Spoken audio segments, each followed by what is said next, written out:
Vamos a analizar todo lo que trajo a la economía también esta invasión o esta guerra y la más importante de estos últimos 2 años. ¿Cómo estás, Alberto?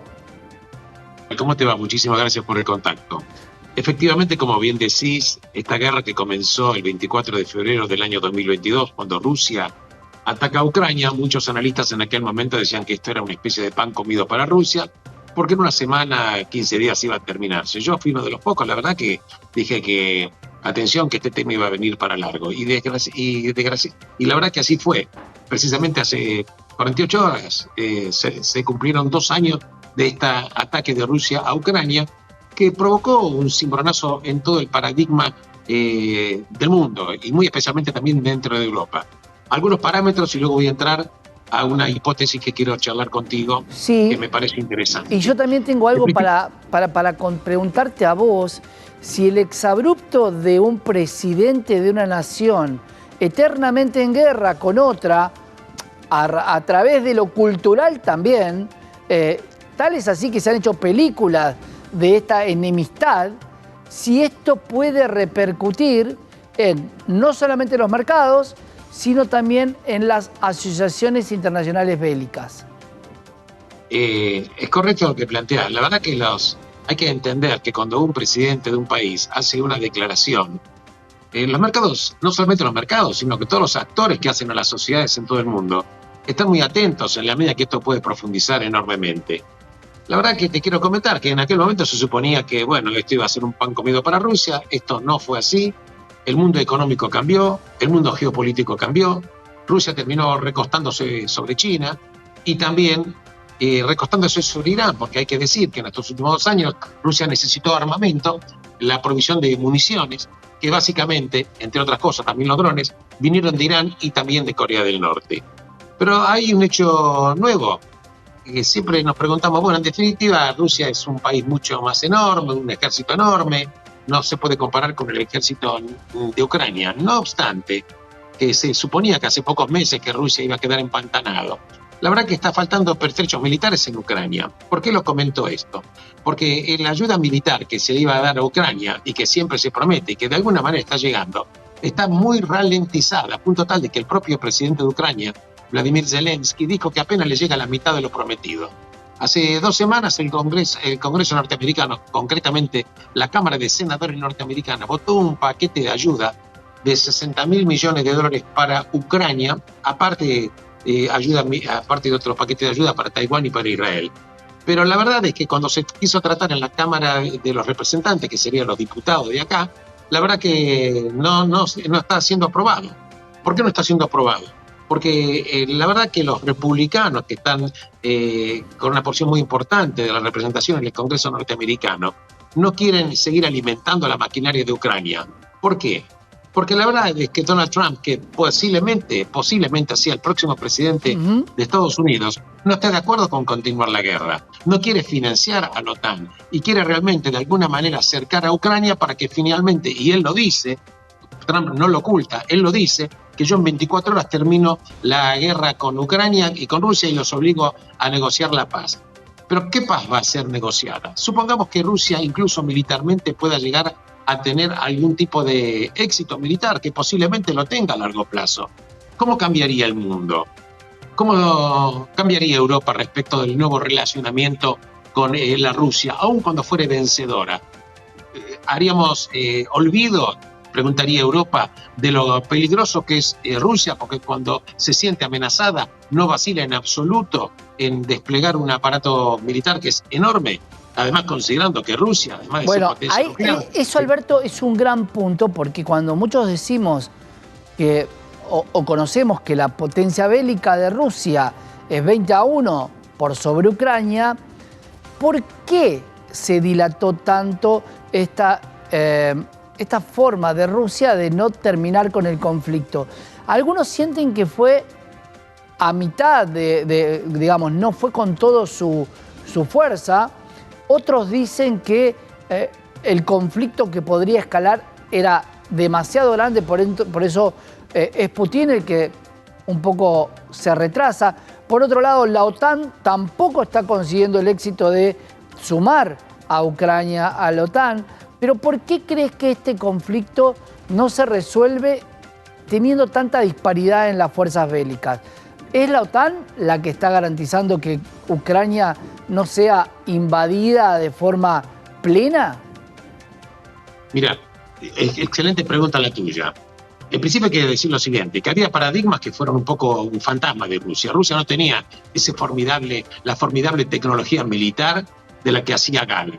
Claro. Es verdad que es una potencia nuclear y que tiene la mayor cantidad de artefactos nucleares, incluso más de 5.000 artefactos nucleares, mayor cantidad que Estados Unidos de Norteamérica. Pero la verdad es que Rusia no previó, y esto retomo tu opinión, que es muy acertada hace unos minutos, cuando comentaste el tema de Ucrania. ¿Qué pasó en el año 2014 cuando Rusia se hizo cargo, digamos, invadió Ucrania, Claro. Crimea y la tomó directamente? Porque en aquel momento ya Ucrania quería integrar la Unión Europea, quería integrar la OTAN, y ahí Rusia consideró que había una zona de seguridad que no iba a permitir. Y además que en la provincia de Crimea tiene asiento la base naval rusa, una base naval rusa muy importante, a punto Claro, tal de del Mar Negro. Absolutamente. En consecuencia, Putin dijo, ¿pero cómo es esto? ¿Van a estar en la OTAN y qué vamos a compartir? Prácticamente en la misma dársena para que estén los buques de la OTAN y los buques de la naval rusa.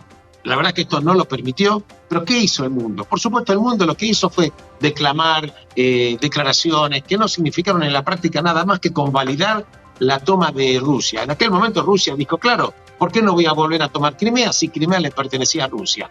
Es verdad, pero ¿cómo le pertenecía a Rusia? Porque cuando era primer ministro Nikita Khrushchev era ucraniano, pero en aquel momento Ucrania formaba parte de la Unión Soviética y Nikita Khrushchev le regaló la península de Crimea a Ucrania, pero es como si vos tenés dinero en un bolsillo y te lo pasás a otro. Claro. Pero cuando se disuelve la Unión Soviética, Putin dice, un momento, esto le pertenece a Rusia. Este fue el argumento que él puso.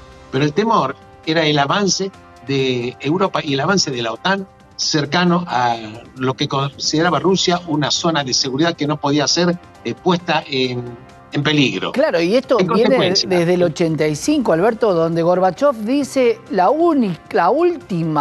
el último país europeo que podría llegar a integrar la OTAN es Polonia y no más allá de Polonia.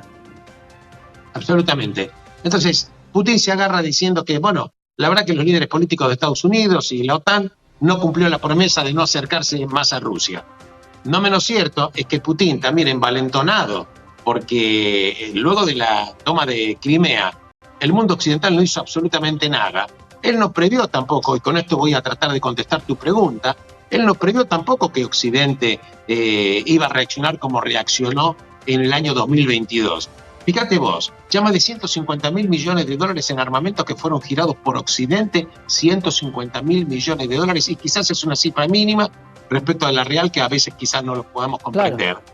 Así todo, ya tiene votado, si finalmente Biden dijo hace 48 horas que él va a insistir para que el Parlamento finalmente apruebe esos 60.000 millones de dólares de ayuda a Ucrania nuevamente. Pero hubieron dos hechos que quiero comentar contigo que tienen 24 horas, nada más.